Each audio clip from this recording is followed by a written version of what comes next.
ইসলাহ অর্থ হলো সংশোধন। এই সংশোধনটা কিসের? সংশোধনটা কিসের এবং সংশোধন কাকে বলে? আমরা আমরা মানুষ, আমাদের যা কিছু নিয়ে আমরা মানুষ, আমাদের গোটা অস্তিত্বকে যদি ভাগ করা হয় তো মূলত তিনটা অংশ আমাদের মধ্যে পাওয়া যায়। তিনটা অংশের সমষ্টি হলো আমরা এক একটা মানুষ। তার মধ্যে একটা তো হলো আমরা সবাই দেখি, সবাই বুঝি যে আমাদের শরীরের বাহ্যিক অঙ্গ প্রত্যঙ্গ গুলো যে আছে, অর্গান, আমার চোখ, কান, নাক, হাত, পা, মুখ, এগুলো আমাদের খুব গুরুত্বপূর্ণ কাজ করে এবং এগুলোর মাধ্যমে আমরা মানুষ হিসেবে আমরা আমাদের ভূমিকা পালন করি। এর অন্তরালে আরেকটা জিনিস আছে যেটা মানুষের গোটা এই দেহটাকে নিয়ন্ত্রণ করে, পরিচালনা করে। এই যে আমার হাত এদিকে গেল, আবার এখান থেকে এদিকে আসলো, আমার না, সবারই তো এরকম, তাই না? যে আপনি হাত উপরে নিতে চাইলে উপরে যাচ্ছে, নিচে নিতে চাইলে নিচে যাচ্ছে। হ্যাঁ, এটা আবার পকেটে নিতে চাইলে পকেটে যাচ্ছে, নিজের পকেটে নিতে চাইলে নিজের পকেটে যায়, আরেকজনের পকেটে নিতে চাইলে এই হাত আরেকজনের পকেটে যায়, আরেকজনের নাকের দিকে যায়। মানে আপনার এই হাত আপনি যেদিকে নিতে চাচ্ছেন সেদিকেই যাচ্ছে, পাটাকে যেদিকে আমরা নিতে চাচ্ছি পাটা সেদিকে যাচ্ছে, চোখকে আমি যেদিকে ঘোরাচ্ছি চোখ সেদিকে ঘুরতেছে। আমার সকল অর্গান গুলো, শরীরের প্রত্যেকটা অঙ্গ প্রত্যঙ্গ এটা সেন্ট্রাল কোনো একটা জায়গা থেকে পরিচালিত হচ্ছে এবং নিয়ন্ত্রিত হচ্ছে। সেই জায়গাটা কোথায়? সেই জায়গাটা হলো ব্রেন, সেই জায়গাটা হলো দিমাগ, মস্তিষ্ক। মস্তিষ্ক থেকেই মানুষের সকল অঙ্গ প্রত্যঙ্গ গুলো নিয়ন্ত্রিত হয় এবং পরিচালিত হয়। এই জন্য মানুষের মস্তিষ্কে যদি বিকৃতি ঘটে তাহলে মানুষের এই অঙ্গ প্রত্যঙ্গ গুলোর এই সবগুলোই তখন ধীরে ধীরে অকেজ হয়ে পড়ে এবং এগুলো তার স্বাভাবিক সার্ভিস দেয় না। মস্তিষ্কের বিকৃতি, মস্তিষ্কের সমস্যা নানা রকম হয়। কখনো এক দুইটা পার্ট শুধু ঢিলা হয়ে যায়, বাকি সব ঠিক থাকে। তখন তার অঙ্গ প্রত্যঙ্গ এবং তার শরীরের বাহ্যিক অঙ্গ প্রত্যঙ্গের আচার আচরণ একরকম পরিবর্তন হয়। আবার সেই মস্তিষ্কের মধ্যে অনেক সময় পার্টসপাতি ঠিক থাকে, কিন্তু মস্তিষ্কের মধ্যে এক ধরনের জটিলতা তৈরি হয়, নানা রকমের রোগ বালাই দেখা দেয়। তো তখন এর সবটারই প্রতিফলন আমরা আমাদের বাহ্যিক অঙ্গ প্রত্যঙ্গের মধ্যে আমরা দেখতে পাই। তাহলে সার কথা হলো, আমাদের এই সারাটা দেহটা যত বড়ই হোক, যত শক্তিশালী হোক, যত পাওয়ারফুল হোক, এই দেহের সেন্ট্রাল কন্ট্রোল কোথায়? মস্তিষ্কের মধ্যে। এটাই হলো দুনিয়ার সাধারণ যত জ্ঞান বিজ্ঞান আছে তাদের সবার কথা এটাই, যে মানুষের সারা দেহের সবকিছুর নিয়ন্ত্রণ মস্তিষ্কের কাছে। এই জন্য তারা মানুষের মস্তিষ্ককেই সবচেয়ে বেশি গুরুত্ব দিয়েছে এবং এই মস্তিষ্কের উপরেই দুনিয়ার সকল শিক্ষা দীক্ষা, দুনিয়ার সকল জ্ঞান গবেষণা, এমনকি মেডিকেল সায়েন্সেরও সকল উৎকর্ষতার শেষ কথা হলো যে মস্তিষ্কের উপর মেহনত করা। কারণ মানুষের মস্তিষ্কই মানুষকে নিয়ন্ত্রণ করে। মানুষের মস্তিষ্কের মাধ্যমে মানুষের গোটা দেহের সকল অঙ্গ প্রত্যঙ্গ গুলো পরিচালিত হয়। আমি শুরুতেই বলেছি যে আমাদের এই দেহটা এবং একটা মানুষের স্বাভাবিক যাবতীয় কার্যক্রম পরিচালিত যে হয়, আমরা যে মানুষ হিসেবে আমাদের ভূমিকা পালন করি, এটার কয়টা পার্ট? আমি বলেছি তিনটা পার্ট। একটা গেল এই অঙ্গগুলো, হাত, পা, চোখ, কান, নাক, আর এর সেন্ট্রাল কন্ট্রোল হলো মস্তিষ্কের মধ্যে। এই জন্য দুনিয়ার সকল চিকিৎসাবিদ বলেন অথবা দুনিয়ার দার্শনিক শিক্ষাবিদ বলেন, বুদ্ধিজীবীরা বলেন, তারা সবাই মস্তিষ্ক এবং মানুষের দিমাগ এটার বিষয়ে তারা খুব সিরিয়াস, এবং তারা মনে করে মানুষের মস্তিষ্ক যদি সঠিক থাকে তাহলে এই মানুষটা সঠিক, মস্তিষ্ক যদি সঠিক থাকে তাহলে এই মানুষের কার্যক্রম তার সবকিছু ঠিক থাকবে। তবে ইসলাম এবং ইসলামী শিক্ষা এই জায়গাটায় দুনিয়ার জাগতিক অন্য জ্ঞান বিজ্ঞান এবং শিক্ষার সাথে মত ভিন্নতা রাখে। ইসলাম বলে যে মস্তিষ্কটাও আরেক জায়গা থেকে নিয়ন্ত্রিত হয়। যেরকম গোটা দেহটাকে নিয়ন্ত্রণ করে মস্তিষ্ক, এটা যেরকম ঠিক, মস্তিষ্কটাও নিয়ন্ত্রিত হয় আরেক জায়গা থেকে। সেই জায়গা থেকে যে কমান্ড যায় মস্তিষ্ক সেই কমান্ডকে ফলো করে, এরপর সেই জায়গা থেকে কমান্ডটাকে ক্যাচ করে মস্তিষ্ক গোটা অঙ্গ প্রত্যঙ্গের কাছে সেই কমান্ডটাকে ডেলিভারি দেয়। তখন সেই কমান্ড অনুযায়ী মানুষের অঙ্গ প্রত্যঙ্গগুলো পরিচালিত হয়। মস্তিষ্ককে নিয়ন্ত্রণ করে সেটা আবার কোন বেটা? মস্তিষ্কই তো গোটা দেহটাকে নিয়ন্ত্রণ করতেছে। মস্তিষ্ককে নিয়ন্ত্রণ করে, দিমাগকে নিয়ন্ত্রণ করে সেটা কোন জিনিস? সেটা আল্লাহর রাসূল সাল্লাল্লাহু আলাইহি ওয়াসাল্লামের ভাষ্য অনুযায়ী আলা ওয়াহিয়াল কলব, সেটাই হলো মানুষের আত্মা, সেটাই হলো মানুষের কলব।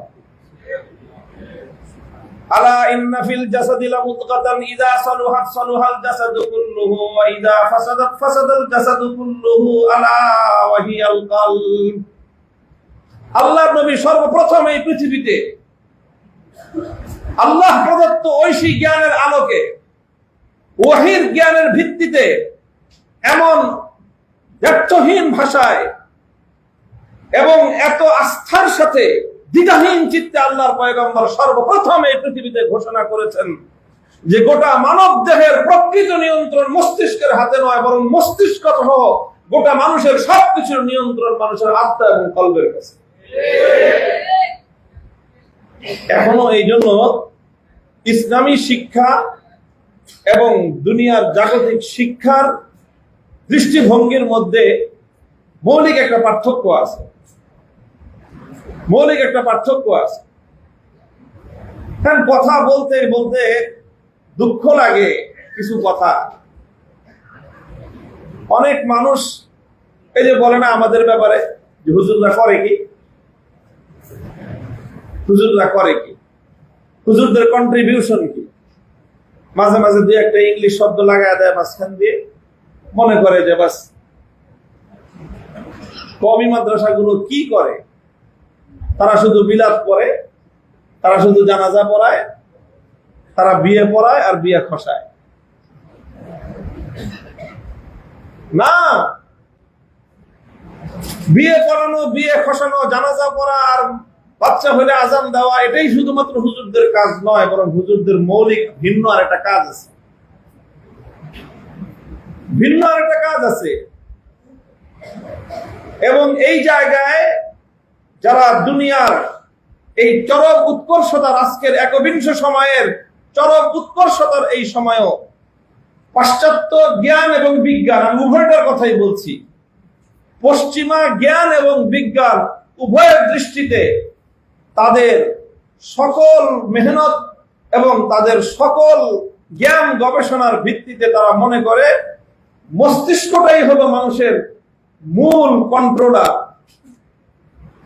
একমাত্র ইসলাম, ইসলামী শিক্ষার ধারক, আল কোরআনের শিক্ষার ধারক যারা, যাদের কাছে মহানবী বিশ্বনবী মুহাম্মদ আরবি সাল্লাল্লাহু আলাইহি ওয়াসাল্লামের অথেন্টিক জ্ঞান যাদের কাছে আছে, তারাই আস্থার সাথে, বিশ্বাসের সাথে এই কথাকে তুড়ি মেরে আমরা উড়িয়ে দিয়ে আমরা শতভাগ বিশ্বাসের সাথে চ্যালেঞ্জ করে বলতে পারি, না, দুনিয়ার মানুষের নিয়ন্ত্রণ তার মস্তিষ্কের কাছে নয়, বরং মানুষের মস্তিষ্ক সহ তার নিয়ন্ত্রণ তার আত্মার কাছে।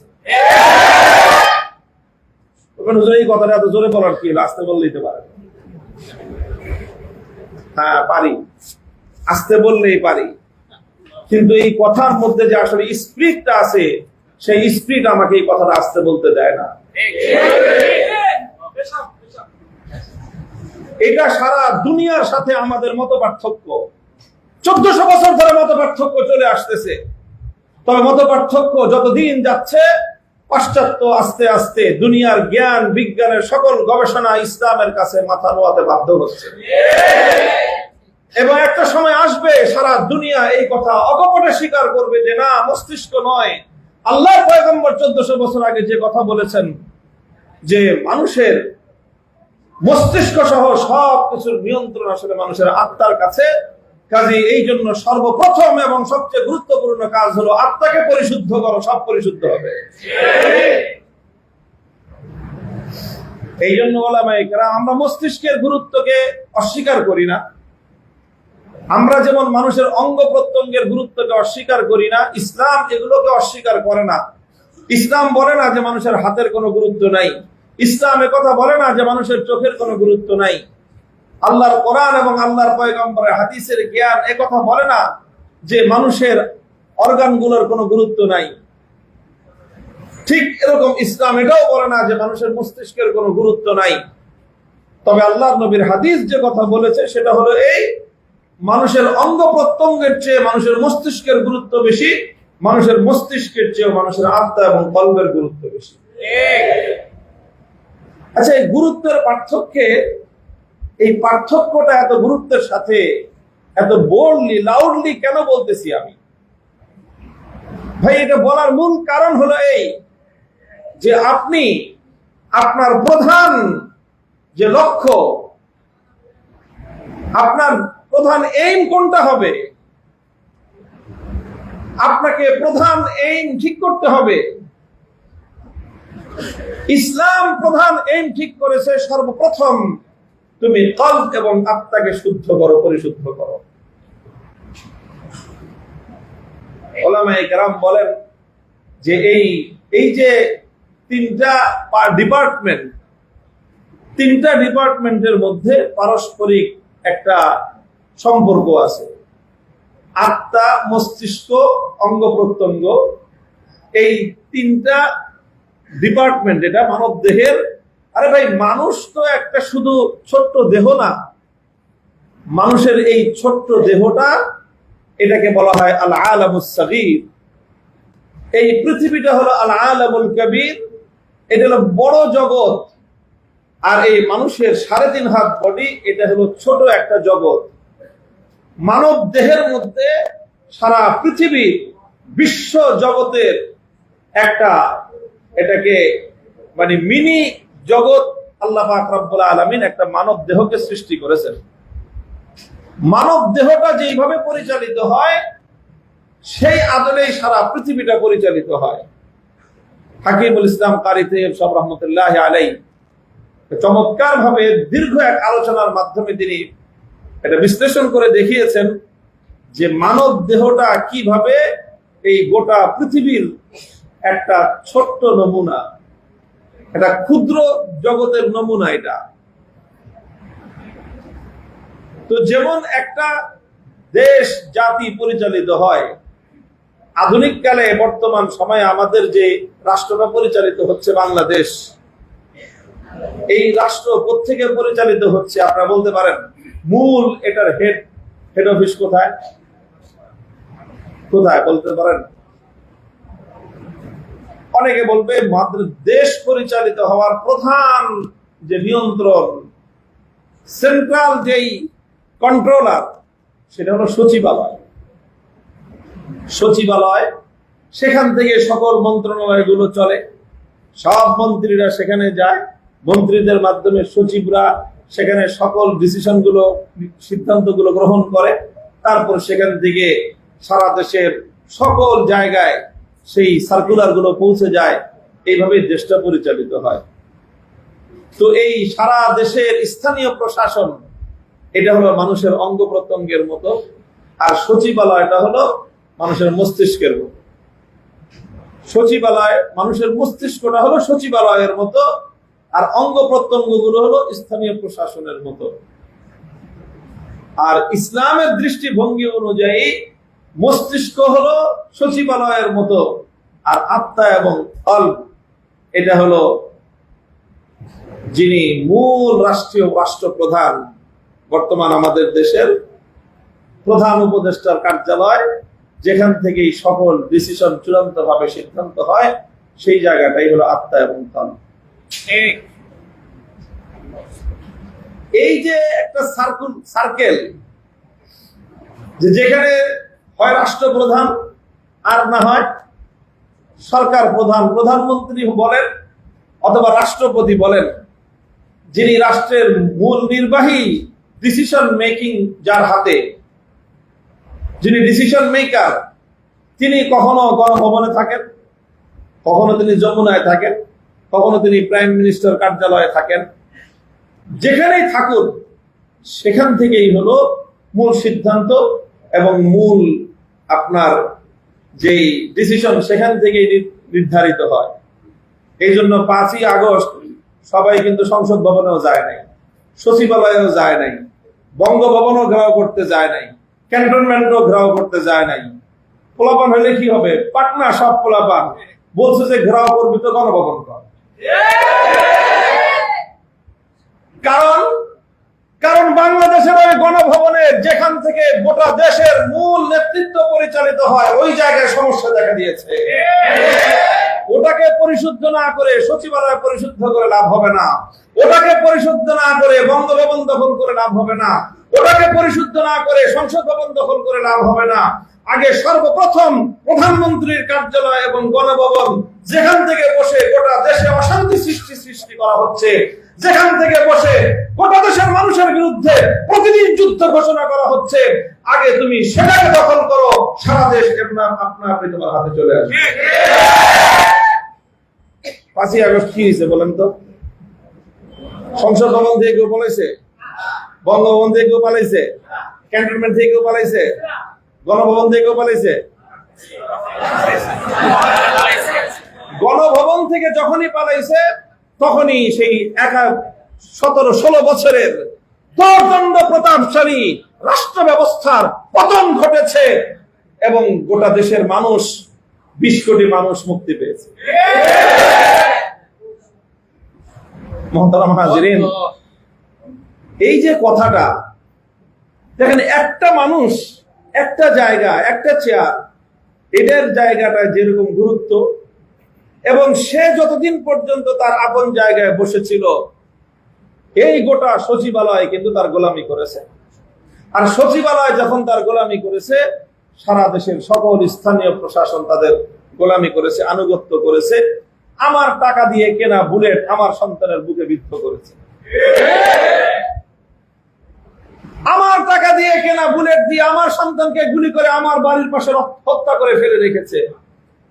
সমস্যা তো স্থানীয় প্রশাসনের ছিল না, সমস্যাটা সচিবালয়েরও ছিল না, সমস্যাটা ছিল গণভবনে বসা সেই দেশ এবং জাতি বিরোধী লেডি ফেরাও। তো এই জন্য আমি এই জুলাই এবং আগস্ট বিপ্লবের এই সৈনিকদেরকে আমি স্যালুট জানাই, যে তারা বলছে যে অন্য কোনো জায়গায় গিয়ে লাভ হবে না, চূড়ান্ত জায়গায় হিট করো, ওখান থেকে আসল শয়তান যদি বিদায় দেয়, গোটা দেশ এমনিতেই শান্ত হয়ে যায়। ঠিক তেমনি ভাবে যেমন নাকি রাষ্ট্রের মূল চেয়ারে যে বসে থাকে, তার সার্কুলার যায় সচিবালয় থেকে সেটা প্রসেসিং হয়ে সারা দেশের স্থানীয় সকল প্রশাসনগুলোতে সেটা বণ্টিত হয়, এবং সেইভাবেই একটা রাষ্ট্র ব্যবস্থা, রাষ্ট্রযন্ত্র তার কার্যক্রম পরিচালনা করে। আল্লাহ পাক রব্বুল আলামিন এই আলামে সাগীর, এই ক্ষুদ্র জগতের মধ্যে আল্লাহ পাক রব্বুল আলামিন তেমনই একটা প্রসেসিং কে আল্লাহ পাক কার্যকর করে রেখেছেন। কলবের মধ্যে, আত্মার মধ্যে, গোটা এই মানব দেহের প্রধান যিনি এই দেহর মূল বাদশা, অর্থাৎ দেহের বাদশা অন্তরের মধ্যে বসে আছে। অন্তর থেকে মস্তিষ্কের মধ্যে সে নির্দেশনা সাপ্লাই দেয়, আর সেই মস্তিষ্ক আত্মার নির্দেশনা অনুযায়ী গোটা দেহকে পরিচালিত করে, এবং সেইভাবেই একটা মানুষের যাবতীয় অ্যাক্টিভিটিস পরিচালিত হয়। এই কথাটা কেন বললাম? এই কথাটা এই জন্য বললাম যে আমাদের বর্তমান শিক্ষা ব্যবস্থা, রাষ্ট্রীয় ব্যবস্থা এবং আন্তর্জাতিক অঙ্গনের যত সিস্টেম পরিচালিত হচ্ছে, শিক্ষা দীক্ষা এবং সকল কারিকুলামের মূল টার্গেট এবং মূল লক্ষ্য হলো মানুষের যেই মস্তিষ্ক দিয়ে মানুষ চিন্তা করে, সেই মস্তিষ্ককে শার্প বানাও, সেই মস্তিষ্ককে দক্ষ করো, সেই মস্তিষ্ককে যোগ্য বানাও, যাতে একটা মানুষ ভালো সার্ভিস দিতে পারে, একটা মানুষ যেন ভালো কাজ করতে পারে, সে যেন কর্মদক্ষ হতে পারে। সারা দুনিয়ার মেহনতের মূল টার্গেট হলো মস্তিষ্ককে কেন্দ্র করে। আর ইসলামী শিক্ষার মূল টার্গেট হলো যে না, শুধু মস্তিষ্ক নয়, বরং মস্তিষ্কের ভিতরে থেকে, অন্তর থেকে, বুকের বাম পাশ থেকে যেই অর্গানটা মস্তিষ্ককে পর্যন্ত নিয়ন্ত্রণ করতেছে, যার দ্বারা মস্তিষ্ক পর্যন্ত প্রভাবিত হচ্ছে খুব সূক্ষ্মভাবে, সেই জায়গাটাই হলো মানুষের আত্মা। আত্মা যতদিন পর্যন্ত পরিশুদ্ধ না হবে, ব্রেন ততদিন পর্যন্ত পরিশুদ্ধ হবে না। আর ব্রেন যদি পরিশুদ্ধ না হয়, মানুষের অর্গানগুলো সঠিক কাজ করবে না। মুহতারাম হাজিরিন, প্রশ্ন হলো আত্মার পরিশুদ্ধি হবে কিভাবে? আত্মার পরিশুদ্ধি হয় কিভাবে? ইসলামী শিক্ষা এবং চলমান বিশ্ব ব্যবস্থায় যে সারা পৃথিবী জুড়ে যে শিক্ষা এবং যে জ্ঞান গবেষণা চলছে, তার মধ্যে মৌলিক একটা পার্থক্য, এই কথাটা আপনারা নোট করে রাখবেন, যে ইসলামী শিক্ষা এবং বর্তমান পাশ্চাত্য প্রবর্তিত শিক্ষা দীক্ষা ব্যবস্থার মধ্যে মৌলিক পার্থক্য হলো এই: ইসলামী শিক্ষার মূল লক্ষ্য হলো মানুষের আত্মাকে পরিশুদ্ধ করা, আত্মাকে সঠিক করা। আর জাগতিক পাশ্চাত্য প্রদত্ত শিক্ষা ব্যবস্থার মূল লক্ষ্য হলো মানুষের মস্তিষ্ককে পরিশুদ্ধ করা। এখন আত্মা মূল না মস্তিষ্ক মূল, এটা নিয়ে একটা ভিন্ন আলোচনা আছে। আলহামদুলিল্লাহ, বিভিন্ন গবেষণার মাধ্যমে এটা প্রমাণ করে দেওয়া সম্ভব যে মানুষের মস্তিষ্কের চেয়েও আত্মা বেশি প্রভাবক। আত্মার প্রভাব মস্তিষ্কের উপর চলে, মস্তিষ্কের প্রভাব আত্মার উপর চলে। আলা ইন্না ফিল জাসাদি মুদগাতান ইযা সালুহাত সালুহাল জাসাদু কুল্লুহু ওয়া ইযা ফাসাদাত ফাসাদাল জাসাদু কুল্লুহু আলা ওয়া হিয়াল কলব। আত্মাকে পরিশুদ্ধ করবেন কিভাবে? আল্লাহ পাক রব্বুল আলামিন মানুষের আত্মাকে পরিশুদ্ধ করবার জন্য আল্লাহ আসমানি ইলম দান করেছেন, ওয়াহির ইলম। ওয়াহির ইলম যেটা আল্লাহর পক্ষ থেকে ওয়াহির মাধ্যমে, পয়গম্বরদের মাধ্যমে, আম্বিয়ায়ে কেরাম আলাইহিমুস সালাতু ওয়াস সালামদের মাধ্যমে জগৎবাসীর কাছে যে ইলম এসেছে, ওই ইলমটাই হলো মানুষের আত্মার পরিশুদ্ধের প্রধান চাবিকাঠি, প্রধান হাতিয়ার। এই জন্য ভাই ইলমের খুব দরকার। ইলমের দরকার এই জন্য যে ইলমের দ্বারাই মানুষের আত্মা পরিশুদ্ধ হয়।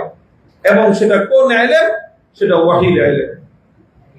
সেটা ওয়াহির ইলম। এই ওয়াহির ইলম যাদের কাছে আছে তাদেরকেও বুঝতে হবে এবং অন্যদেরকেও বুঝতে হবে যে এই ওয়াহির ইলমের ধারক যারা, তারা হলো প্রধানত মানুষের আত্মার চিকিৎসক, মানুষের হার্ট স্পেশালিস্ট। তারা হার্ট স্পেশালিস্ট হলেন তারা যাদের কাছে আসমানি ওয়াহির ইলম থাকে। এবং এই ওয়াহির ইলমের মাধ্যমে মানুষের ধীরে ধীরে ধীরে ধীরে মানুষের আত্মাটা পরিশুদ্ধ হয়। মানুষের আত্মা যখন পরিশুদ্ধ হয়, তখন সেই আত্মা মস্তিষ্ককে সঠিকভাবে পরিচালিত করে। আর মস্তিষ্ক যখন সঠিক হয়ে যায়, তখন মানুষের গোটা দেহ সুন্দরভাবে পরিচালিত হয়।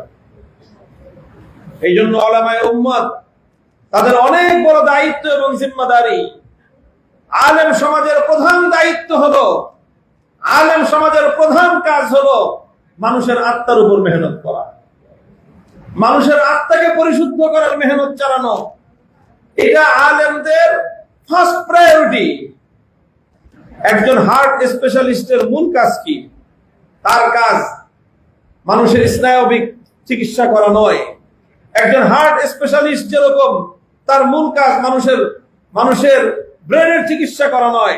একজন হার্ট স্পেশালিস্ট যেরকম তার মূল কাজ মানুষের অঙ্গ প্রত্যঙ্গ, হাত পায়ের চিকিৎসা করা নয়, বরং একজন হার্ট স্পেশালিস্টের যেরকম প্রধান দায়িত্ব হলো মানুষের হার্টের যেই সকল রোগ হয় সেগুলোর পিছনে মেহনত করা এবং সেগুলোকে শুদ্ধ করার, সেগুলো থেকে আরোগ্য দেওয়ার, একজন মানুষের চিকিৎসা করা যেরকম একজন হার্ট স্পেশালিস্টের দায়িত্ব, ঠিক তদ্রূপ যাকে আল্লাহ পাক রব্বুল আলামিন আসমানি ওয়াহির ইলম দান করেছেন, উলামায়ে উম্মত, আলেম সমাজ, তাদেরও প্রধান দায়িত্ব হলো মানুষের আত্মাকে পরিশুদ্ধ করার মেহনত এবং চেষ্টা চালানো।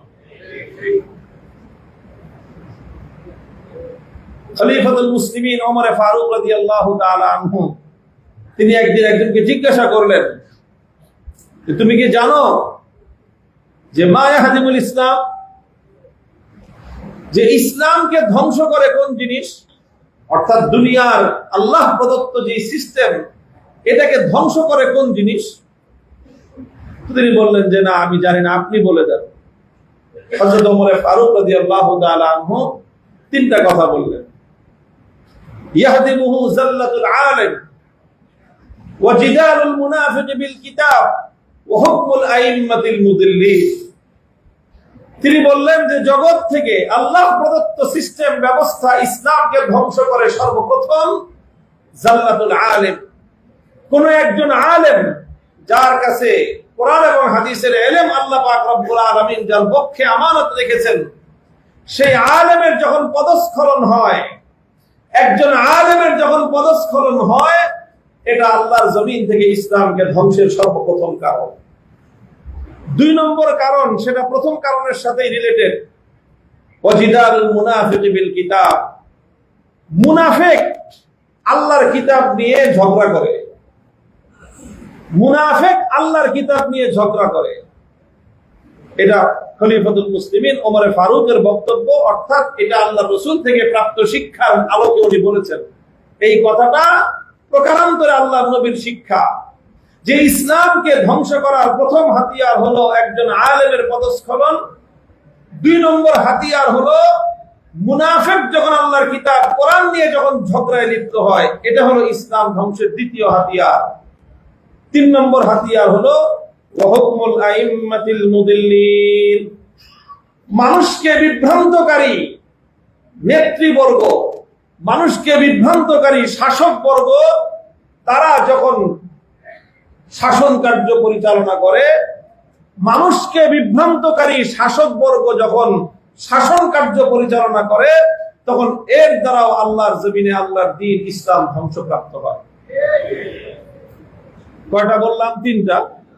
এক নম্বর হলো আলেমের পদস্খলন, দুই নম্বর হলো মুনাফিক ব্যক্তি যখন আল্লাহর কিতাব নিয়ে ঝগড়া করে, তিন নম্বর হলো যে মানুষকে বিভ্রান্তকারী শাসক যখন শাসন কার্য পরিচালনা করে, এটার দ্বারা আল্লাহর দ্বীন ধ্বংস হয়। আচ্ছা, আলেমের পদস্খলনটা কি জিনিস সেটা একটু পরে বলতেছি। মুনাফিক আল্লাহর কিতাব নিয়ে ঝগড়া করে, এর অর্থটা কি? এর অর্থ বিভিন্ন সময়ে আমরা হাদিসের ব্যাখ্যা গ্রন্থ পড়ে বিভিন্ন ভাবে বুঝেছি। আমার এই বিষয়টা একেবারে স্পষ্ট আমার সামনে প্রতিভাত হয়ে উঠেছে এই হাদিসের ভাষ্যটা, যখন আমাদের দেশে একটা ইস্যু আসলো, ভাস্কর্য ইস্যু, মনে আছে আপনাদের? এই আমার সাথে সর্বপ্রথম সরাসরি বাজাবাজি শুরু হলো এই ভাস্কর্য আর মূর্তি নিয়ে। ওই সময় আমি লক্ষ্য করেছি জিদালুল মুনাফিক বিল কিতাবের অর্থ কি, একেবারে চাক্ষুষ দৃষ্টান্ত সহ বুঝতে পেরেছি জিদালুল মুনাফিক বিল কিতাব কি অর্থ। এটা ওই সময় লক্ষ্য করলাম যে কিছু কিছু মানুষ তারা কোরআনের রেফারেন্স দেয়, তারা আল্লাহর নবীর হাদিসের রেফারেন্স দেয়। কোরআন হাদিসের রেফারেন্স দিয়ে তারা কি সাব্যস্ত করে? তারা সাব্যস্ত করে যে কোনটা তিমসাল, কোনটা তাসবির। বলে যে এখানে হযরত সুলাইমান আলাইহিস সালাতু ওয়াস সালামের সময়ে সুলাইমান আলাইহিস সালাতু ওয়াস সালাম তিনি জিন্নাতদেরকে দিয়ে ইয়ামালুনা লাহু মা ইয়াশাউ মিন মাহারিব ওয়া তামাসিল ওয়া জিফারিন কাল জওয়াব, সুলাইমান আলাইহিস সালাতু ওয়াস সালাম তামাসিল বানাইতেন। কোরআনে পাকে একটা শব্দ আছে কি? তামাসিল। তার একটা বহু বচন, এর এক বচন হলো তিমসাল। তিমসাল আরবি ভাষায় ব্যবহার হয় দুইটা অর্থে। তিমসাল কখনো ব্যবহার হয় কোন প্রাণীর গঠিত আকৃতিকেও তিমসাল বলা হয়। তো হযরত সুলাইমান আলাইহিস সালাতু ওয়াস সালামের নির্দেশে জিন জাতি আল্লাহর পয়গম্বর সুলাইমান আলাইহিস সালামের নির্দেশে তারা এরকম তিমসাল নির্মাণ করত। এটা আল্লাহর কোরআনে বলেছে। এই তো কোরআনের এই আয়াত থেকে দেখলাম যে উষ্টা খায়া পশ্চিম দিকে করে না কোনোদিন, বুঝেন নাই? মানে কোনোদিন পা পিছলে পড়ে গেলেও তো পশ্চিম দিকে পড়বে না, ভুলেও চেষ্টা করে না, নামাজ পড়বে তো দূরের কথা। এই জাতীয় মানুষরা তারা আল্লাহর কোরআন দিয়ে দলিল দিতে লাগলো যে এই যে ভাস্কর্য নির্মাণ করা হচ্ছে এটা কোরআনে সমস্যা, কোরআন বিরোধী না, বরং আল্লাহর কোরআন এই ভাস্কর্য বানাইতে বলছে। নাউজুবিল্লাহ। কিছু মানুষ দেশব্যাপী এক তর্ক শুরু করে দিল এবং আলেমদের সাথে তর্ক শুরু করলো, এবং তাদের তর্কের হাতিয়ার আল্লাহর কোরআন। কোরআন দিয়ে তারা দলিল দেয় যে ভাস্কর্য বানানো যায়। মোহতারাম হাজিরিন, কোরআন দিয়ে তারা প্রমাণ দিতে আরম্ভ করলো। আমি তখন একটা কথা বলেছিলাম, হাটহাজারী মাদ্রাসায় আল্লামা জুনায়েদ বাবু নগরী রহমতুল্লাহ আলাইহি পাশে বসা ছিলেন। লম্বা তখন কথা বলি নাই, বলছিলাম একটা কথা, ঠিক আছে তোমরা কোরআনের দ্বারা প্রমাণ দিচ্ছ যে ভাস্কর্য বানানো বৈধ, আচ্ছা ঠিক আছে, আমি তোমাদের তর্কের খাতিরে তোমাদের প্রমাণটা শুনলাম। তোমরা আগে আমাকে একটা জবাব দাও যে আল্লাহর কোরআনের দ্বারা যেটা চূড়ান্ত ভাবে সাব্যস্ত হবে সেটা তো মানবা তোমরা?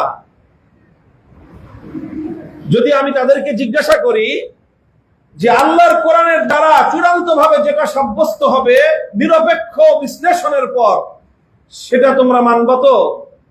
কারণ তুমি যেহেতু আল্লাহর কোরআনের দ্বারা তোমার যুক্তির পক্ষে, তোমার মতবাদের পক্ষে তুমি প্রমাণ দিচ্ছ, তার অর্থ কি তুমি কোরআন মানো, তাই না? আরে ভাই, কোরআনের দ্বারা যে ব্যক্তি প্রমাণ দিচ্ছে এটা কি মিন করে যে সে কোরআন মানে, তাই না? আচ্ছা, তুমি যেহেতু আল্লাহর কোরআনের দ্বারা ভাস্কর্যের সপক্ষে তুমি প্রমাণ পেশ করছো, তাহলে আসো আগে আমরা এটা ডিসাইড করি যে আমরা কোরআন মানবো কি মানবো না। যদি বলো যে তোমরা হ্যাঁ কোরআন মানো, তাহলে সাব্যস্ত করবা জীবনের কোথায় কোথায় তোমরা কোরআন মানবা। বলো, রাষ্ট্র ব্যবস্থায় কোরআন মানবা কিনা, রাজনীতিতে কোরআন মানবা কিনা, নির্বাচনে কোরআন মানবা কিনা, অর্থনীতিতে কোরআন মানবা কিনা, ব্যাংক ব্যালেন্সে কোরআন মানবা কিনা, প্রতিটা ক্ষেত্রে কোরআন মানবা কিনা, আগে সেটা লিখিত করে ডিট করো, তারপর আমরা আল্লাহর কোরআনের দ্বারা তোমাদের সঙ্গে যুক্তি তর্কে যাব। তখন এদের মুখ বন্ধ। কারণ এই কথা যদি তারা মেনে নেয় যে আল্লাহর কোরআন মানবো, তাহলে জীবনের ধান্দাবাজি সব এক জায়গায় বন্ধ হয়ে যাবে। তারা কোরআন মানে না, তারা আল্লাহর কোরআনকে মানে না, তারা আল্লাহর কোরআনকে অনুসরণ করতে চায় না। এক লোক ছিল এক সময় বাংলাদেশের মানুষ, তাকে মুরগি চোরা বলতো।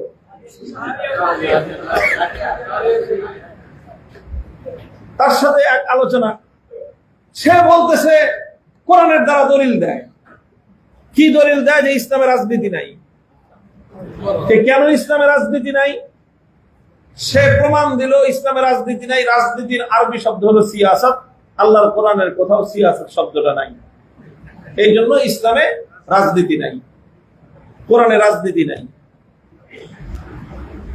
অথচ আল্লাহর কোরআনে যে সকল বিধানগুলো রয়েছে, রাষ্ট্র পরিচালনা সংক্রান্ত বিধান, আদালতের বিচার কার্য পরিচালনা সংক্রান্ত বিধান, একজন শাসক কিভাবে রাষ্ট্র পরিচালনা করবে, শাসন কার্য পরিচালনা করবে, সেই সংক্রান্ত অসংখ্য বিধান আল্লাহর কোরআনের শুরু থেকে শেষ পর্যন্ত বিদ্যমান। সেগুলো কোনোটা মানার খবর নাই। বরং আমরা যখন আল্লাহর কোরআনের একটা আয়াত যে কোনো ভাবে তারাই উত্থাপন করলো, জিজিয়া সংক্রান্ত আয়াত, সেই জিজিয়া সংক্রান্ত আয়াত নিয়ে আল্লাহর কোরআনের আয়াত নিয়ে তুচ্ছ তাচ্ছিল্য করলো। আমার কথা হলো, যেই জায়গাটায় কোরআনে কারীমের মধ্যে রাজনীতি আছে না নাই? আল্লাহর পয়গম্বরের হাদিসের মধ্যে সিয়াসত শব্দই আছে। বুখারী শরীফ, মুসলিম শরীফ, আবু দাউদ শরীফ সহ সমস্ত হাদিসের কিতাবের মধ্যে সরাসরি সিয়াসত শব্দটা উল্লেখ আছে। ইন্না বানি ইসরাঈল কানাত তাসুসুহুমুল আম্বিয়া কুল্লামা হালাকা নাবিয়্যুন খালাকাহু আখারু ওয়া লা নাবিয়্যা বাদি ওয়া সায়াকুনু খুলাফা। যে সিয়াসত তো সমস্ত নবীদের কাজ ছিল, আমার পরে কোন নবী আসবে না, আমার পরে খলিফারা আসবে, তাদের কাজ হবে সিয়াসত করা, তাদের কাজ হবে রাজনীতি করা।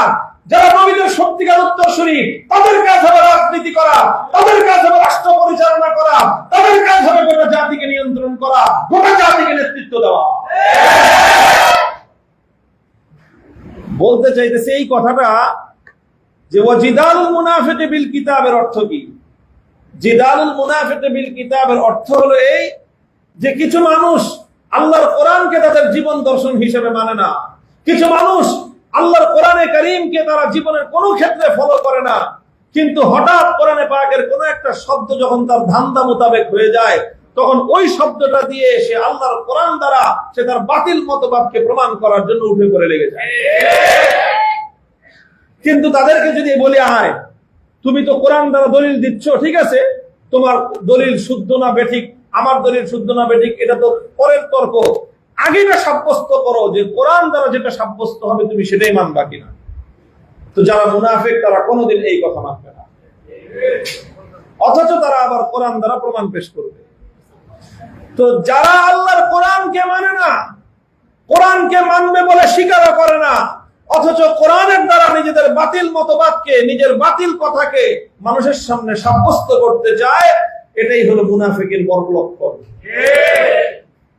আমি জানি না আমাদের সমাজেও এই ধরনের কোন মানুষ আছে কিনা। জীবনে আল্লাহর কোরআনকে অনুসরণ করার ইচ্ছা তার নাই, কোরআনের বিধান মানার ইচ্ছা তার নাই, অথচ সেই লোকটা এসে ইমাম সাহেবকে, আলেমকে কোরআনের রেফারেন্স শোনায় এসে প্রমাণ দেয়। তখন তাকে বলতে হয়, তুমি বসো, বলো যে কোরআন যেটা বলে সেটা আমিও মানবো, তুমিও মানবা কিনা বলো। তখন দেখবেন আর কোনদিন এই শ্রেণীর মানুষ তারা আল্লাহর কোরআনকে হাকাম মানবে না, আল্লাহর কোরআনকে ফয়সালাকারী মানবে না। কারণ কোরআনকে ফয়সালাকারী মানলে তারা জানে তাদের শয়তানির সকল রাস্তা বন্ধ হয়ে যাবে। এই কাজ কখনো করবেন না। অনেক মানুষ আছে যে কোরআন এবং হাদিসের দ্বারা নিজেদের বাতিল মতবাদকে, নিজের ভুল চিন্তাকে সাব্যস্ত করার জন্য কোরআন এবং হাদিসের অপব্যাখ্যা নিয়ে মানুষের সামনে হাজির হয়। ওয়া হুকমুল আইম্মাতিল মুদিল্লিন, শাসক যখন, বিভ্রান্তকারী শাসক যখন শাসন কার্যক্রম পরিচালনা করে, আল্লাহর দ্বীনকে উপেক্ষা করে, আল্লাহর নির্দেশনাকে উপেক্ষা করে, তো এটাও তখন ইসলামকে জগতে ধ্বংস করার অন্যতম একটা কারণ। আর সর্বপ্রথম কারণ সেটা কি বলেছিলাম? জাল্লাতুল আলিমি, আলেমের পদস্খলন। আলেমের পদস্খলনের অর্থ কি? আলেমের পদস্খলনের অর্থ হলো হযরত ইবনে মাসউদ রাদিয়াল্লাহু তাআলা আনহুর একটা বর্ণনা আছে, সুপ্রসিদ্ধ বর্ণনা। লাউ আন্না আহলাল ইলমি সানুল ইলমা ওয়া ওয়াযাউহু ইনদা আহলিহি লাসাদু বিহি আহলা জামানিহিম ওয়ালাকিন বাযালুহু লি আহলিদ দুনিয়া লিয়ানালু মিন দুনিয়াহুম ফাহানু আলাইহিম ফাদাল্লু ওয়া আদাল্লু। আব্দুল্লাহ ইবনে মাসউদ আল্লাহর নবীর একজন জলিলুল কদর সাহাবী, তিনি ওই শিক্ষা আল্লাহর নবীর কাছ থেকে পেয়েছেন এবং সেটা তিনি বলেছেন যে দেখো আলেম সমাজ, তোমাদের কাজ হলো তোমরা আল্লাহর দ্বীনের ইলমের মর্যাদা রক্ষা করবা, তোমরা আল্লাহর দ্বীনের ইলমের মর্যাদা রক্ষা করবা। ইলমের মর্যাদা রক্ষা করার অর্থ কি? ইলমের মর্যাদা রক্ষা করার অর্থ হলো এই, আল্লাহর দ্বীনের ইলম যা বলে, কোরআন যা বলবে, নবীর হাদিস যা বলবে, আমি সেটাই বলবো, কারো চেহারার দিকে তাকায় কথা বলবো না, কারো চেহারার দিকে তাকায় কথা বলবো না। যদি ওলামায়ে কেরাম এই এক নীতিকে আঁকড়ে ধরতে পারে, একটা নীতি শুধু, যে কারো চেহারার দিকে তাকায় ফতোয়া দিবে না, কারো চেহারার দিকে তাকায় মাসআলা বলবে না, কোরআনের দিকে তাকায়, আল্লাহ নবীর হাদিসের দিকে তাকায় তারা মাসআলা দিবে। হযরত আব্দুল্লাহ ইবনে মাসউদ বলেন, লাসাদু বিহি আহলা জামানিহিম, সময়ের নেতৃত্ব আল্লাহ পাক এই বৈশিষ্ট্যের মাধ্যমে আলেমদের হাতে তুলে দিবেন। ওয়ালাকিন বাযালুহু লিআহলিদ দুনিয়া লিয়ানালু মিন দুনিয়াহুম, কিন্তু অনেক সময় আলেমরা যেই ভুলটা করেন সেটা হলো এই যে তারা মানুষের চেহারার দিকে তাকায় কোরআন এবং হাদিসকে উপস্থাপন করেন। যেই মানুষ কোরআনের যেই কথাটা শুনতে পছন্দ করে না, তার সামনে কোরআনের সেই কথাটা বলে না। যারা আল্লাহর দ্বীনের যেই কথাটা শুনতে চায় না, তার সামনে সেই কথাটা সে বলে না। ভাই, আমি আমার কথা খুব লম্বা না, একটা কথা ঘুরায় ফিরায় বললাম। মূল পয়েন্টে আমি আসতেছি, আমার আলোচনা শেষ। মূল পয়েন্টটা বুঝেন। আমি প্রথম সাব্যস্ত করেছি যে আমাদের শরীরের, আমাদের জীবনের তিনটা ডিপার্টমেন্ট। কয়টা? তিনটা ডিপার্টমেন্ট। কোরআনের আলোকে, ইসলামের আলোকে, আল্লাহর পয়গম্বরের সহিহ হাদিসের দ্ব্যর্থহীন ভাষ্য অনুযায়ী এর মধ্যে সবচেয়ে গুরুত্বপূর্ণ ডিপার্টমেন্ট হলো মানুষের কলব এবং মানুষের আত্মা। এই জন্য এই কলব এবং আত্মার পরিশুদ্ধি হয় যে জিনিসের দ্বারা, পরিচালিত হয় যে জিনিসের দ্বারা, সেটার নাম হলো ওয়াহির ইলম। এটার নাম হলো ওয়াহির ইলম। ওয়াহি মানে হলো কোরআন এবং হাদিসের ইলম।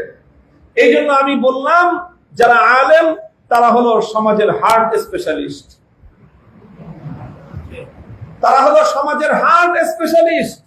মানুষের আত্মার বিশেষজ্ঞ হলেন আলেম সমাজ। এই আলেমদের কাজ সমাজের মানুষের আত্মাগুলোকে পরিশুদ্ধ করা। সমাজের মানুষের আত্মাগুলো যদি পরিশুদ্ধ থাকে, সমাজ পরিশুদ্ধ হবে। মানুষের আত্মার পরিশুদ্ধি হবে কিভাবে? এর তরিকা হলো এই যে ওলামায়ে কেরাম হার্ট স্পেশালিস্ট হিসেবে হার্টের চিকিৎসা করবেন, চেহারার দিকে তাকাবেন না। চেহারার দিকে তাকায় কথা বলবেন না। মসজিদ কমিটির সভাপতি বেজার হয়ে যাবে এই মাসালা বললে। মসজিদ কমিটির সভাপতির চেহারার দিকে তাকায় কথা বলবেন না।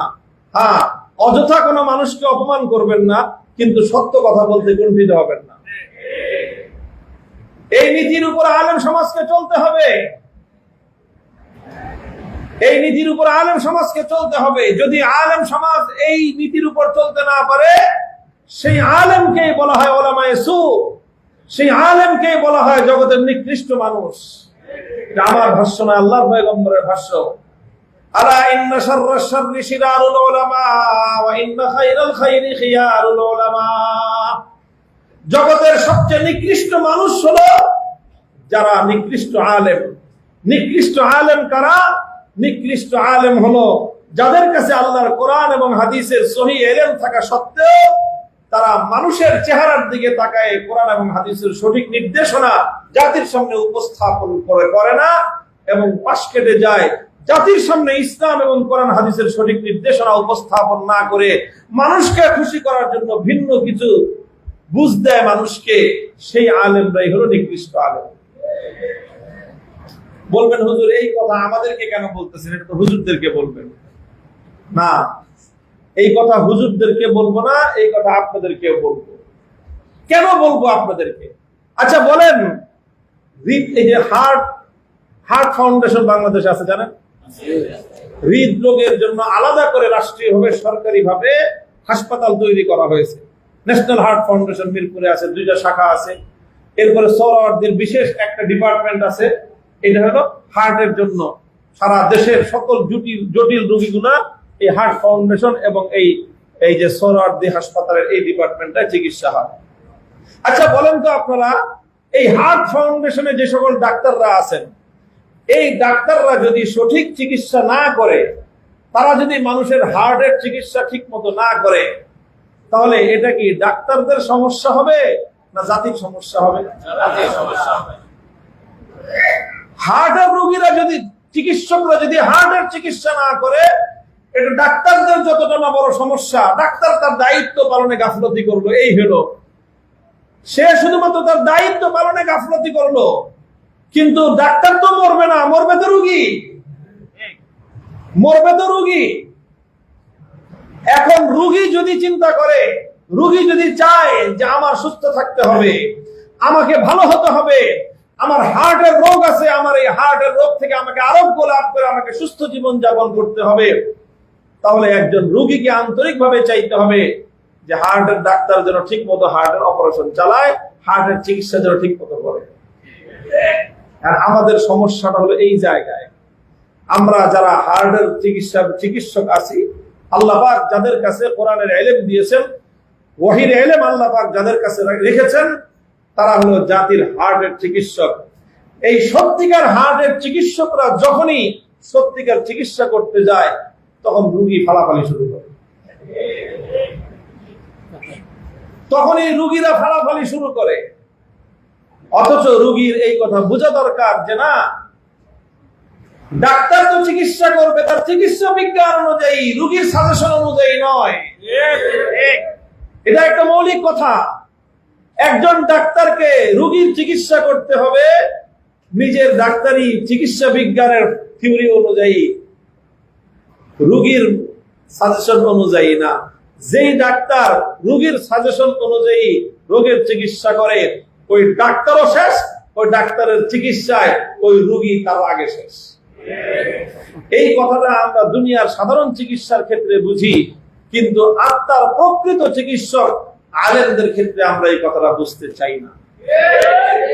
এটা আমাদের সমাজের সাধারণ মানুষের ব্যাপক একটা টেন্ডেন্সি তৈরি হয়ে গিয়েছে যে আমরা চাই হুজুররা আমাদের মন মতো কথা বলুক, আমরা চাই হুজুররা আমাদের সমাজের মধ্যে যারা প্রভাবশালী আছে তাদের মন রক্ষা করে কথা বলুক, যারা সমাজ নিয়ন্ত্রক হুজুররা কথা বলুক, কিন্তু হুজুরদের কথা যেন তাদের সাথে কন্ট্রাডিক্টেড না হয়। তারা চায় ইমামরা আলেমরা ভালো কাজ করুক, তারা ভালো সেবা দিক, কিন্তু এমন ভাবে তারা কথা বলুক, এমন ভাবে তারা কোরআন হাদিসের কথা বলুক যাতে সমাজের কায়েমি স্বার্থবাদী জাহেলি নেতৃত্বের বিরুদ্ধে না যায়, এরকম ভাবে কথা বলুক। আর ওলামায়ে কেরাম যদি এইভাবেই রুগীদের মেজাজ অনুযায়ী, রুগীদের সাজেশন অনুযায়ী, অনেক ক্ষেত্রে আলেমরাও এই ভুলটা করে বসেন যে রুগীদের সাজেশন অনুযায়ী ওনারা রোগের চিকিৎসা করেন, আল্লাহ প্রদত্ত চিকিৎসা বিজ্ঞানের সূত্র প্রয়োগ করে তারা রোগের চিকিৎসা করেন না। তখন তারা নিজেরাও দায়িত্ব পালনে গাফলতি করেন এবং তাদের দ্বারা যে সকল রোগীর চিকিৎসা হয় সবগুলো রোগী ধ্বংস হয়। এই কথার সার মূল বার্তাটা কি আমার? আমি আপনাদের কাছে যে বার্তাটা দিতে চাই সেটা হলো এই যে ওই সকল আলেম ওলামাদের সাথে আপনারা থাকবেন যেই সকল আলেম ওলামারা আপনাদের ভুল, আপনাদের ভ্রান্তি, সমাজের সকল অসঙ্গতিগুলোকে তারা কোরআন এবং হাদিসের দৃষ্টিতে জাতির সামনে অকপটে তুলে ধরতে চায়, তুলে ধরে, সেই সকল ওলামায়ে কেরামকে আপনারা সমর্থন দিবেন এবং সেই সকল ওলামায়ে কেরামই জাতির প্রকৃত কল্যাণকারী। আর যদি তারা না করে তাহলে এটার দ্বারা জাতির সবচেয়ে বড় সমস্যা এবং জাতির ধ্বংস তাদের দ্বারা এটাকে আসবে। আল্লাহ আমাদেরকে বুঝবার তৌফিক দান করেন। একটু সমস্যা মনে হবে রোগীর উপর যখন চিকিৎসা চালানো হয়, রোগীর কষ্ট হয়। ওপেন হার্ট সার্জারি করতে কি খুব মজা লাগে ভাই? হ্যাঁ, কিন্তু আপনার হার্টে ব্লক ধরা পড়ছে, বলতেছে 85% আপনার হার্ট ব্লক। এখন আপনার যে অবস্থা, রিং করানোর অবস্থা নাই, দ্রুত হাসপাতালে অ্যাডমিট হন, তাড়াতাড়ি আপনার ওপেন হার্ট সার্জারি করতে হবে। আর ওপেন হার্ট সার্জারি যখন করতে বললো ডাক্তার, রোগী কি ডাক্তারকে নিজের শত্রু মনে করে? যে ডাক্তার দিয়ে আমার বুক ফাটতে চায়, এই ডাক্তার দিয়ে আমার কলিজা ছিঁড়তে চায়, আমার হার্ট, আমার কলব, আমার আত্মা এটারে সে কাটাছেড়া করতে চায়, এটা মনে করে এই ডাক্তারকে কোন রোগী দুশ্মন মনে করে? কোন রোগী নিজে এই ডাক্তারকে দুশ্মন মনে করে না, বরং ডাক্তারের যত ভিজিট লাগে, হাসপাতালের যত বিল লাগে, 5 লক্ষ, 10 লক্ষ, 20 লক্ষ, 50 লক্ষ টাকা খরচ করে নিজের ওপেন হার্ট, নিজের বুক বিদীর্ণ করে নিজের হার্টের উপর চিকিৎসা চালানোর জন্য ডাক্তারকে সে কন্ট্যাক্ট করে, বলে যে কত টাকা লাগবে, টাকা নেন, তবু আমার বুকটা কেটে আমার হার্টের চিকিৎসাটা করে দেন।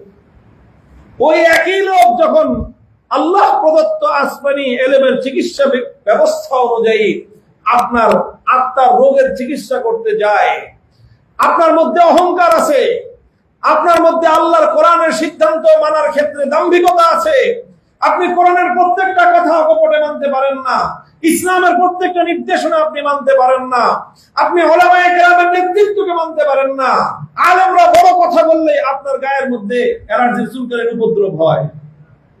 দুনিয়ার সবার বড় কথা শুনতে পারেন, হুজুরদের বড় কথা শুনলেই অ্যালার্জি হয়।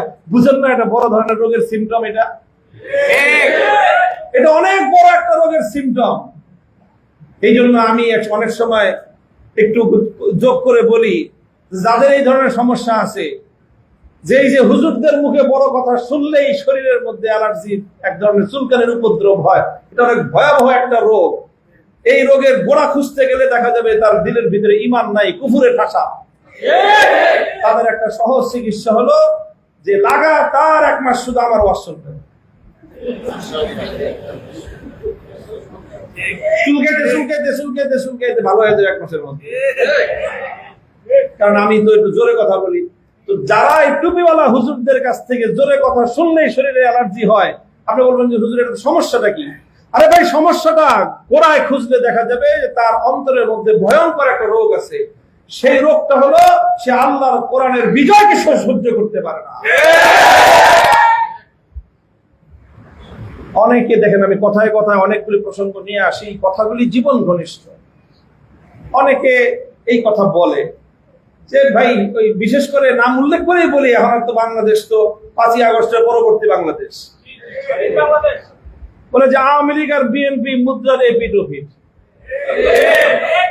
হ্যাঁ, অনেক দিক থেকে মুদ্রার এপিট আর ওপিট। একটা জায়গায় এখনো একটু পার্থক্য আছে, ওই পার্থক্যটা বহাল রাখার জন্য সর্বশেষ আমরা বিএনপি ওলাদেরকে আবদার জানাইতেছি তাদের কল্যাণকামী হিসাবে।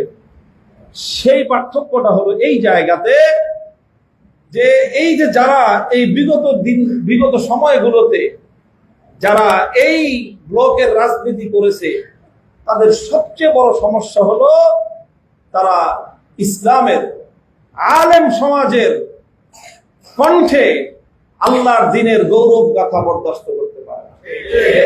সব সহ্য করে, হুজুর মিলাদ পড়ায় খুব সুন্দর সুর করে মিলাদ পড়ায়, কান্দা কাটটা শুয়ে পড়ে হুজুরের সাথে, কোনো সমস্যা নাই। হুজুরের সাথে বাবার কবরে জিয়ারতে যায়, কোনো সমস্যা নাই। হুজুরকে হাদিয়া দেয়, হুজুরকে তোহফা দেয়, সব করে। 5 ওয়াক্ত নামাজ পড়ে, একেবারে লম্বা টুপি মাথায় দিয়ে একেবারে হুজুরের পিছনে দাঁড়ায় যায় নামাজ বিছায় নামাজ পড়ে, সব ঠিক আছে। কিন্তু যখনই হুজুর তার ধর্মনিরপেক্ষতার বিরুদ্ধে কথা বললেন, বাস সঙ্গে সঙ্গে ওই দিন যায় নামাজটা বগলের মধ্যে বেরা মসজিদ থেকে যায়, মসজিদ রাজনীতি ঢুকছে। এই চরিত্র বাংলাদেশে সবচেয়ে বেশি আওয়ামী রাজনীতি যারা করে তাদের। আর আওয়ামী লীগের সাথে রাজনীতি করতে করতে এই চরিত্র ধীরে ধীরে বিএনপির লোকদের মধ্যে সংক্রমিত হয়েছে। বিএনপি আমাদের মধ্যে যদি এই রোগ পরিপূর্ণ সংক্রমিত হয়, মনে রাখেন আপনাদের সাথে আমাদের আচরণ আওয়ামী লীগের চেয়ে ভিন্ন কিছু হবে না। এটা একটা রোগ ভাই, ভয়াবহ একটা রোগ এটা। এই রোগটা কেন হয়? তুমি এত মানুষের জোরে চিৎকারের আওয়াজ শুনতে পারো, তোমার কানের মধ্যে সমস্যা হয় না। হুজুররা জোরে কথা বললে তোমার সমস্যা হয়, কারণটা কি? এর মূল কারণ হলো এই, তুমি ইসলামের প্রতিষ্ঠা, ইসলামের বিজয়ের যে কনসেপ্ট আল্লাহর কোরআন দিয়েছে, সেটাই তোমার কাছে ভালো লাগে না। দ্বীন এবং ইসলাম দুনিয়াতে শুধুমাত্র মিলাদ এবং মিলাদ মাহফিলের জন্য আসে নাই, খতম করার জন্য, সবিনা করার জন্য ইসলাম আসে নাই। হুয়াল্লাযী আরসালা রাসূলাহু বিল হুদা ওয়া দীনিল হক লিইয়ুযহিরাহু আলা দ্বীনি কুল্লিহি। এই দুনিয়াতে আল্লাহর দ্বীনকে দিয়ে আল্লাহর নবীকে আল্লাহ পাঠিয়েছেন। আল্লাহর পয়গম্বরের জিন্দেগীর মৌলিক কাজের মধ্যে অন্যতম চূড়ান্ত লক্ষ্য হলো আল্লাহর জমিনে আল্লাহর দ্বীনকে বিজয়ী করা। আল ইসলামু ইয়ালু ওয়া লা ইউলা। এই পৃথিবীতে সবচেয়ে জোরে কথা ওই লোকটা বলবে যে আল্লাহর কথা বলবে, আর বাকি সবাই আস্তে কথা বলবে। তো বলেন, আল্লাহর কথা সবচেয়ে বেশি কারা বলে? ওলামায়ে কেরাম বলে।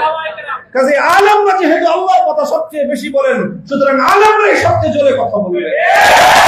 আলেমদের কণ্ঠে উচ্চ কথা শুনলেই যার সমস্যা হয়, বুঝতে হবে এটা শুধুমাত্র সাধারণ সমস্যা নয়। উপরে দিয়ে দেখতে দেখা যাচ্ছে টিউমার, কিন্তু আসলে ভিতরে খুঁজলে দেখা যাবে এটা ক্যান্সার। এটা আমি চ্যালেঞ্জ করে বললাম যে যাদের কাছেই আলেমদের উচ্চ কণ্ঠের কথা অপছন্দ হয়, খুঁজলে দেখা যাবে যে টিউমারের ভিতরে ক্যান্সার আছে। অর্থাৎ সে ইসলামের বিজয় বরদাস্ত করতে পারে না। যেরকম মক্কার বেঈমানরা ইসলামের বিজয় বরদাস্ত করতে পারতো না। তারা বলতো যে মুহাম্মদ, এক কাজ করি, আসো তুমি মাঝে মাঝে আমাদের এই দেব দেবতার পূজা করা লাগবে না, শুধু মাঝে মাঝে আমাদের দেব দেবতার দুই একটা কথা গুণগান গেয়ে দিও, আমরা সারা সপ্তাহ তোমার রবের সিজদা করব। আল্লাহর পয়গম্বর বলতেন লাকুম দীনুকুম ওয়ালিয়া দীন। ওই শিরকের ধর্মের সঙ্গে মুহাম্মদ আরবি আপোষ করতে পারবে না। তারা যেরকম ইসলামের বিজয়কে বরদাস্ত করতো না, ইহুদিরা যেরকম ইসলামের বিজয়কে বরদাস্ত করে নাই, নাসারারা যেরকম ইসলামের বিজয়কে বরদাস্ত করে নাই, ইসলাম এবং মুসলমানদের মুসলিম নামধারী নামাজি হাজি গাজী কিছু মানুষ আছে, তারা সব সহ্য করতে পারে। ইসলামের মিলাদ শরীফ থেকে নিয়ে খতম শরীফ পর্যন্ত এবং সবিনা শরীফ থেকে নিয়ে শুরু করে সবকিছু তারা সহ্য করতে পারে, তারাবি পর্যন্ত। কিন্তু ইসলামের বিজয়ের কথা তারা সহ্য করতে পারে না। ইসলামের বিজয়ের কথা কেন সহ্য করতে পারে না? কারণ তারা ইসলামকে বিজয়ী আদর্শ হিসাবে মানে না, তাদের মধ্যে এই কুফর আছে। ইসলামের চূড়ান্ত বিজয়ের তারা অস্বীকারী, তারা বেঈমান। এই জন্য মুহতারাম হাজিরিন, কথা লম্বা করব না। আমি আপনাদেরকে যে কথাটা বলতে চেয়েছি, আলেমদেরকে ওই কথাটা বলি এবং সাধারণ মানুষকেও এই কথাটা বলি। আপনারা ওলামায়ে কেরাম যদি আপনাদের সঠিক চিকিৎসা চালায়, সেই আলেমদেরকে আরো বেশি ভালোবাসবেন। হতে পারে আপনার কাছে খারাপ লাগতে পারে, কিন্তু মনে রাখবেন, যেই ডাক্তার আপনার ওপেন হার্ট সার্জারি করে আপনাকে সুস্থ করে তুলতেছে, সেই ডাক্তারের চিকিৎসা আপনার কষ্ট বেশি লাগতে পারে, কিন্তু সেই ডাক্তারই আপনার জীবনের সবচেয়ে কল্যাণকামী বন্ধু। যে আলেম সমাজের অসঙ্গতিগুলো এভাবে তুলে ধরে, যে আলেম সমাজের জাহিলিয়াতকে পরাস্ত করার জন্য আল্লাহর দ্বীনের বিজয়ের কথাগুলো অপরে চিৎকার করে বলে, মনে রাখবেন সেই আলেম এই সমাজের সবচেয়ে বড় কল্যাণকামী। সেই আলেম সমাজের সবচেয়ে বড় কল্যাণকামী। আল্লাহ পাক আমাদের এই জাহিলিয়াতের এই সমাজকে পরিশুদ্ধ করার জন্য সঠিক কর্মপন্থা গ্রহণ করার তৌফিক দান করেন। সঠিক কর্মপন্থা গ্রহণ করার তৌফিক দান করেন। একজন দেখেন, একটা চিকিৎসা ব্যবস্থা তো আর শুধু ডাক্তারের দ্বারা চলে না। শুধু ডাক্তারের দ্বারা চলে?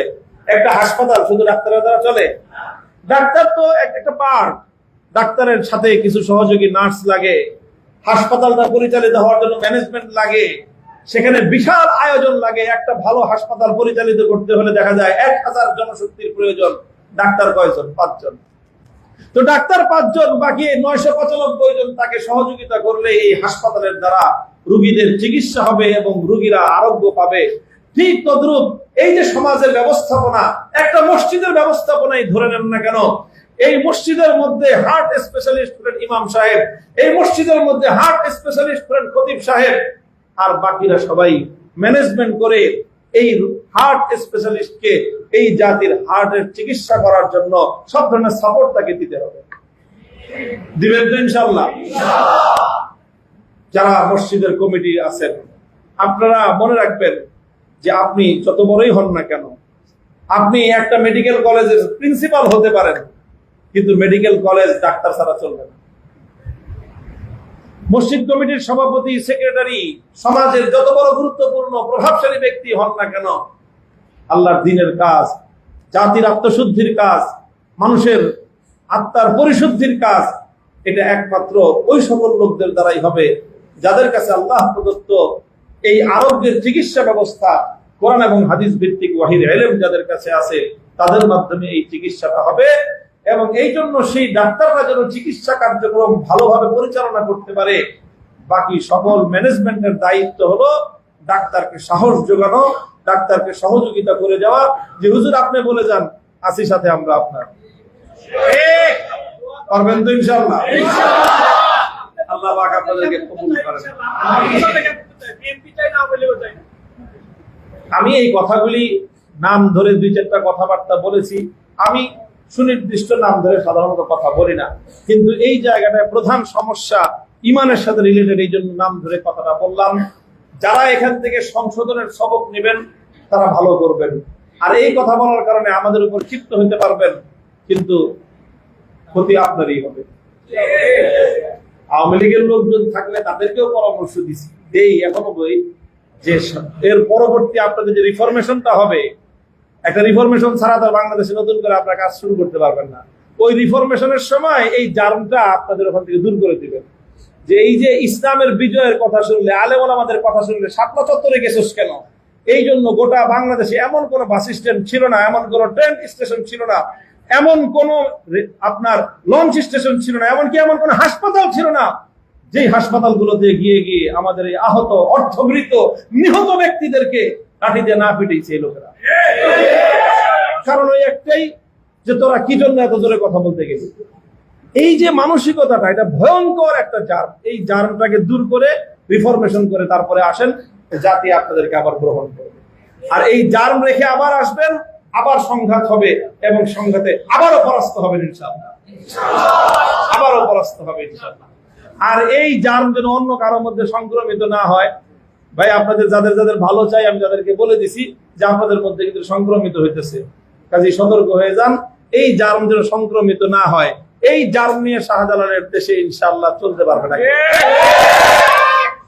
আল্লাহ পাক রব্বুল ইজ্জত আমাদেরকে তৌফিক দান করেন, আমরা যেন এই দেশে আল্লাহর দ্বীনকে চূড়ান্ত বিজয়ী করতে পারি। আল্লাহ পাক রব্বুল আলামিন আমাদের আত্মার পরিশুদ্ধি দান করেন, আমরা যেন সুস্থ সুন্দর সোনালী মানুষে পরিণত হতে পারি। ওয়া আখিরু দাওয়ানা আলহামদুলিল্লাহি রাব্বিল আলামিন।